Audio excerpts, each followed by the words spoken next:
Halo semuanya, selamat datang di channel of Script. Di sini kita bakal ngobrolin tentang berbagai hal yang semoga bisa menemani kalian dalam beraktivitas. Pada video kali ini, kita bakal bahas beberapa kasus-kasus kriminal yang cukup unik yang terjadi di sepanjang sejarah. Oke, kita langsung saja mulai dari kisah yang pertama.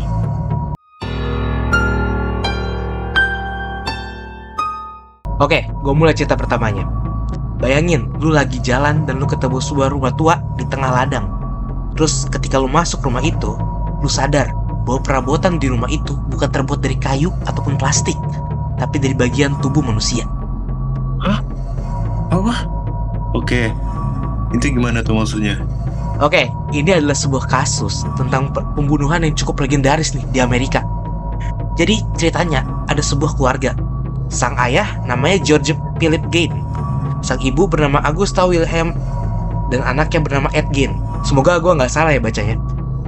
Nah, jadi si ayah ini pernah bekerja sebagai tukang kayu. Terus dia juga pernah jadi penyemak kulit sama salesman asuransi. Tetapi dia tuh pecandu alkohol gitu. Dan dia juga orangnya tuh penakut, sehingga dia tuh sulit untuk mempertahankan pekerjaannya itu. Sedangkan si ibu ini mengelola sebuah toko kelontong kecil. Dan si ibu ini juga merupakan penganut agama yang taat. Tapi si Kok bisa lama-lama beda gitu? Iya, tapi lama-kelamaan si ibu ini juga menyadari gitu bahwa dia tuh membuat kesalahan karena menikahi si ayah yang si ibu anggap ini sebagai pecundang. Namun karena alasan agama, si ibu ini nggak bisa meninggalin suaminya. Tapi setelah itu, sang ibu ini bukan merasa sih, dia mulai membenci laki-laki gitu. Karena dia menganggap kayaknya semua laki-laki tuh sama-sama pecundang gitu. Nah, Mindsetnya, aduh. ya mindsetnya udah berubah gitu. Nah, karena itu kan si ibu sama si ayahnya dia udah punya anak ya, namanya Ed Gein Iya. tadi. Nah, gara-gara si ibunya itu nggak mau si Ed Gein ini sama kayak ayahnya dan sama kayak laki-laki lain, dia itu melakukan apa ya? Jadi sangat ketat lah sama si Ed Gein ini. Bahkan daripada ketat tuh bisa lebih dibilang tuh mirip lebih kayak isolasi gitu, mengisolasi anaknya sendiri. Nggak, ini kejam sih. Si Augusta itu atau si ibunya itu berharap si Ed alias anaknya itu nggak menjadi pecundang dalam tanda kutip kayak ayahnya, dan tidak mau dalam tanda kutip lagi tercemar oleh dunia, sehingga membuat si Ed itu menjadi orang yang pendiam sama pemalu dari kecil. Nah, karena dampak dari ibunya ini, oke. Jadi si Ed ini mungkin efek samping dari isolasi yang dikasih sama ibunya, dia tuh udah menunjukkan keanehan gitu saat dia masih kecil. Salah satunya adalah ketika ia melihat ayah sama ibunya itu lagi memotong seekor babi yang digantung, kayak babi guling gitu. Jadi digantung terbalik. Pas ketika si Augusta atau ibunya ini membelah si babi itu untuk mengeluarkan isi perutnya, di situ Ed itu terlihat seperti mengalami kenikmatan secara seksual. What? Anjing, apaan tuh? Nah, What the fuck? Nah, itu kan keanehan-keanehan yang muncul tuh sebelum orang tuanya pas masih ada. Nah, ketika orang tuanya yang udah nggak ada, terutama si ibunya ini udah nggak ada, masalah mental dan tanda kutip yang dialami sama si Ed ini makin parah, makin serius. Si Ed ini mulai melakukan hal-hal ekstrim, kayak mencuri mayat di makam, sama di kuburan gitu, di maling gitu mayatnya. Sama dia bahkan melakukan pembunuhan serta mutilasi. Nah, motifnya ini anjing makin jadi cok. Motifnya ini bukan buat dijual, bukan buat untuk ritual keagamaan sesat, tapi buat menemani kesepiannya. Karena ditinggal sama ibunya ini. Undergirl banget. Nah, si Ed ini ketahuan dan ditangkap sama seorang sheriff ketika si sheriff itu menemukan orang yang sedang menghilang di rumah pertanian milik si Ed. Sang sheriff itu menemukan orang yang menghilang itu yang bernama Bernice Warden, semoga gue nggak salah lagi bacanya, sudah termutilasi dan berada di posisi terbalik seperti seekor rusa, yang ketika dicek ke rumahnya ditemukan banyak perabotan, pakaian, dan berbagai barang lainnya yang terbuat dari bagian tubuh manusia seperti kulit dan tulang. Ada juga kayak gesper sama topeng yang tentu dibuat dari organ manusia juga, ada yang kulit dan segala macam gitu. Ih, gue nggak bisa ngebayangin, Cok. Ya kalau Gimana bentuknya? kalau gue ngomongin semuanya takutnya susah nyensor ya. Ih, itu gila banget sih tapi. Setelah dia itu Ed itu tertangkap, ketahuan dan tertangkap, dia itu nggak dari penjara karena dia itu di apa namanya, diduga mengalami sakit jiwa. Jadi dia menghabiskan sisa waktunya itu di rumah sakit jiwa. Nah, kisah si Ed Gein ini yang menjadi inspirasi film yang sama legendaris ya kayak sifat apa kayak kasusnya. Yaitu adalah salah satunya itu adalah The Texas Chainsaw Massacre, Psycho, dan Silence of the Lambs. Oh, Itu. gue tahu tuh. Nah, Iya, gue itu terkenal banget. Nah, itu kan juga mirip-mirip kan. Terutama kayak yang gue tonton sih salah satunya tuh yang masih gue tuh yang The Texas Chainsaw Massacre. Yang dimana si anaknya itu, pembunuhnya itu kecilnya juga diisolasi. Sama kayak gini. Oke, itu cerita pertama dari gue tuh. Coba cerita yang lu punya apa?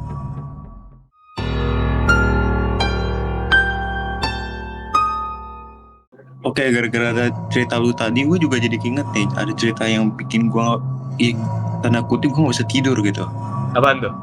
Jadi ini kisah ini lumayan apa ya, legendaris banget lah. Sampai dijadiin karakter di film Batman, yaitu The Riddler. Tahu kan lu? Wah, shit. Gue tahu tuh. Jadi inspirasinya dari kisah ini gitu. Emang seserup itu. Iya, iya. Yang suka ngasih teka-teki itu kan ya? Iya, oke. Nah, jadi gue mulai aja nih ceritanya. Jadi di awal ini ada pembunuh berantai ini dari California Utara. Dia itu ngelakuin aksinya itu waktu tahun 1160 sampai 1170-an gitulah. Itu Indonesia belum merdeka tuh. Udah bang. Oh, 1160 bang. 1100. Udah bang. Oh iya, 1100. 1960. Lah, kita kan bukan Udah, merdeka. Bang, Kita bukan 1945 ya, nih. Ya ini kan 1960 ya. Gue bilangnya 1100 aja. 1100 jauh kali ya. Nah, jadi ini tuh awal kronologinya itu pas Desember 1968, biar gue nggak salah denger lagi nih.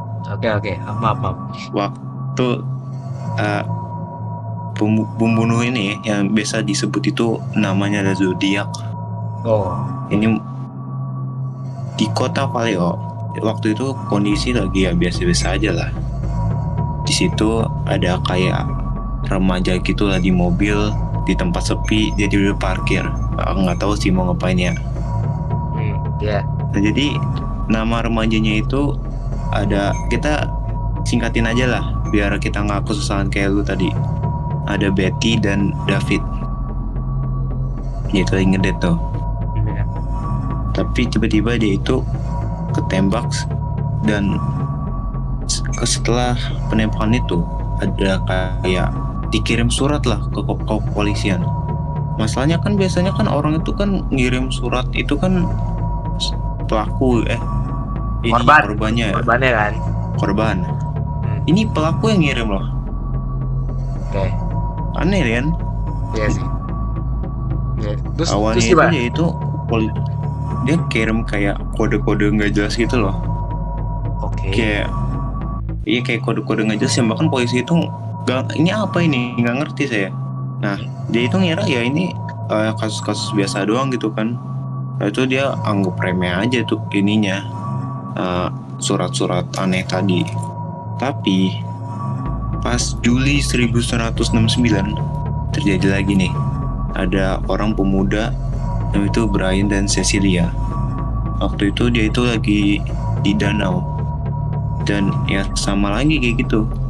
Tapi kali ini dia Zodiac itu tidak ngirim surat ke kepolisian, tapi dia ngegores mobil korbannya, men. Oh shit. Di situ dia pakein lambang Zodiac. Yang dimana waktu itu kalau nggak salah ada brand nama itu Zodiac nih. Yang dimana itu logo sama fontnya itu sama persis kayak yang dia pakai. Terus ada hubungannya kah? Gak tahu sih, nggak ada penjelasan tentang itu sih. Bahkan brand itu tidak tanggung jawab apapun, tidak merespon apapun. Mungkin dia suka zodiak kali ya brandnya. Itu aja, sesimpel itu mungkin. Mungkin. Biasanya kan pikiran orang-orang yang kayak gitu kadang-kadang tidak bisa ditebak. Sampai segitunya ya. Ya, terus lanjutin aja. Oke, setelah itu ada lagi tuh kasus lagi. Kali ini Oktober 1969. Jadi dia itu masih berlanjut lah. Kali ini dia serang supir taksi, bos. Supir taksi kali ini dia serang. Dia udah bosen serang orang pacaran mulu. Nah itu namanya tuh Paul. Oke. Paul, ya gitulah. Oke. Nah dia seperti biasa lah, dia kasih kode-kode yang random gitu. Ya kayak orang aneh aja ya. Kayak pembunuhan dia sebelumnya kan? Iya. Nah, habis itu pada beberapa bulan setelah itu akhirnya ditemuin dari beberapa kode-kode yang dia kasih, terjemahannya lah. Wow, mungkin Dan di situ dia muak gitu, kagak ada yang bisa memecahkan kodenya. Dia akhirnya dikasih translatannya gitu. Aduh. enggak main polisi.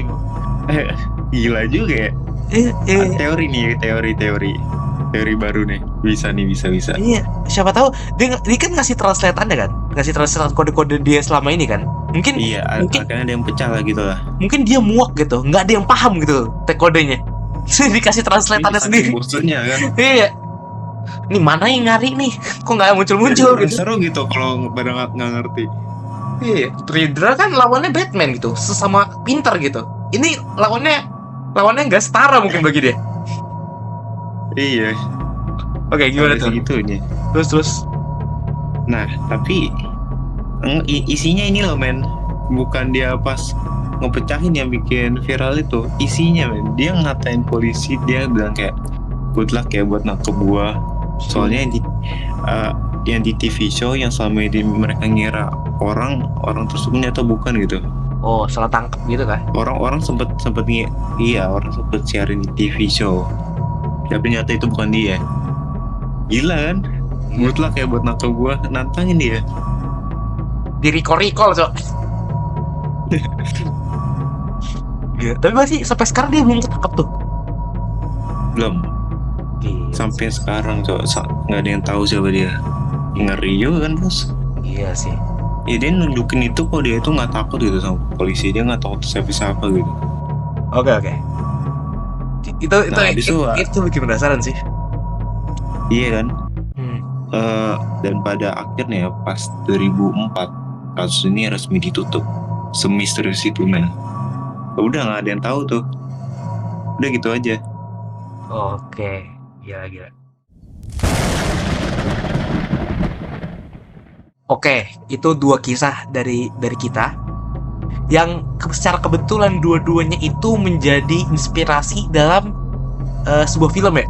Satunya kan kalau dari gua tadi kan jadi Leatherface ya kan di Texas Chainsaw Massacre. Gua jadi The Batman.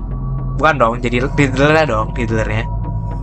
Bukan jadi film The Batman tapi. Iya, The Riddler. Oke, sekian dari kita. Mungkin kita akan bertemu lagi di kemudian hari. Mohon maaf kalau kita ada salah. Terima kasih setelah menonton. Ciao. Bye. Bye-bye.